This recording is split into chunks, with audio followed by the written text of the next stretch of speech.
ശങ്കരാചാര്യ സ്വാമികൾ. 9ാം ശതകത്തിൽ ജീവിച്ചിരുന്നതായി കരുതപ്പെടുന്ന ശങ്കരാചാര്യ സ്വാമികൾ 12 വയസ്സാകുമ്പോഴേക്കും 4 വേദങ്ങളും മറ്റു ധർമ്മശാസ്ത്ര ഗ്രന്ഥങ്ങളും പഠിച്ചു കഴിഞ്ഞിരുന്നു.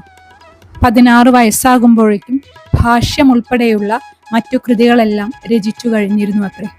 പ്രസ്ഥാനത്രയം എന്ന പ്രസിദ്ധമായ ബ്രഹ്മസൂത്രം, ദശോപനിഷത്തുക്കൾ, ഭഗവത്ഗീത എന്നിവയ്ക്കാണ് അദ്ദേഹം ഭാഷ്യം രചിച്ചിരിക്കുന്നത്. ഉപദേശ സാഹസ്രി, വിവേക ചൂടാമണി, ദശശ്ലോകി, ശതശ്ലോകി തുടങ്ങി ഒട്ടേറെ മറ്റു കൃതികളും അദ്ദേഹത്തിൻ്റെതായിട്ടുണ്ട്. കേരളത്തിലെ കാലടിയുടെ മണ്ണിൽ പിറന്ന ഈ യുഗാചാര്യൻ 16 വയസ്സിനു ശേഷം വൈദിക ധർമ്മത്തിന്റെ പുനഃസ്ഥാപനത്തിനായി ഭാരതം മുഴുവൻ സഞ്ചരിച്ചു. 4 ദിശകളിൽ 4 മഠങ്ങൾ സ്ഥാപിച്ചു. ശൃംഗേരി, പുരി, ബദരി, ദ്വാരക എന്നിവിടങ്ങളിലാണ് ശ്രീ ശങ്കരാചാര്യ സ്വാമികൾ സ്ഥാപിച്ച മഠങ്ങളുള്ളത്. അദ്വൈത ഭാഷ്യകാരൻ എന്ന പ്രസിദ്ധി നേടിയ ശ്രീ ശങ്കരാചാര്യരുടെ 5 ശ്ലോകങ്ങളുള്ള ഒരു സ്തോത്രമാണ് മനീഷാ പഞ്ചകം. ഈ മനീഷാ പഞ്ചകം രചിക്കാനുണ്ടായ സാഹചര്യം എന്താണ് എന്നതിന് ഒരു പ്രസിദ്ധമായ കഥയുണ്ട്. അതൊന്ന് ഞാനിവിടെ സൂചിപ്പിക്കാം.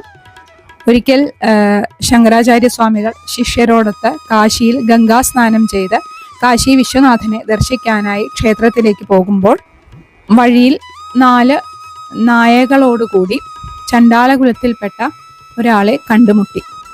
അന്നത്തെ ആ സാഹചര്യമനുസരിച്ച് ശങ്കരാചാര്യരുടെ ശിഷ്യന്മാർ ഗച്ഛ ഗച്ഛ എന്ന് പറഞ്ഞ് ആ ചണ്ഡാലിനെ വഴിയിൽ നിന്നും മാറ്റാൻ ശ്രമിച്ചു. ഗച്ഛ എന്ന സംസ്കൃത പദത്തിന്റെ അർത്ഥം പോകൂ എന്നാണ്. ആ വഴിയിൽ നിന്നും മാറിപ്പോകാനാണ് ശിഷ്യന്മാർ ആജ്ഞാപിച്ചത്.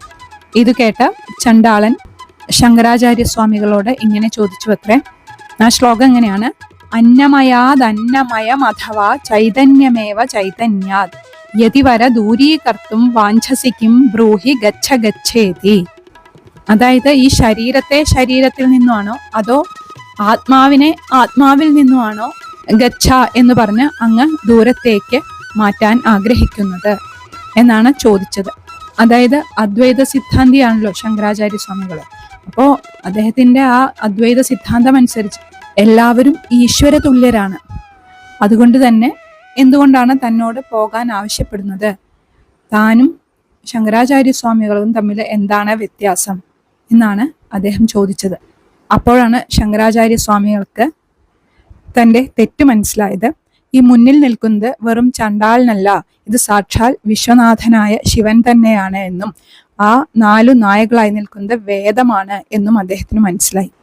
തൻ്റെ മനസ്സിൽ ഒരു നിമിഷമെങ്കിലും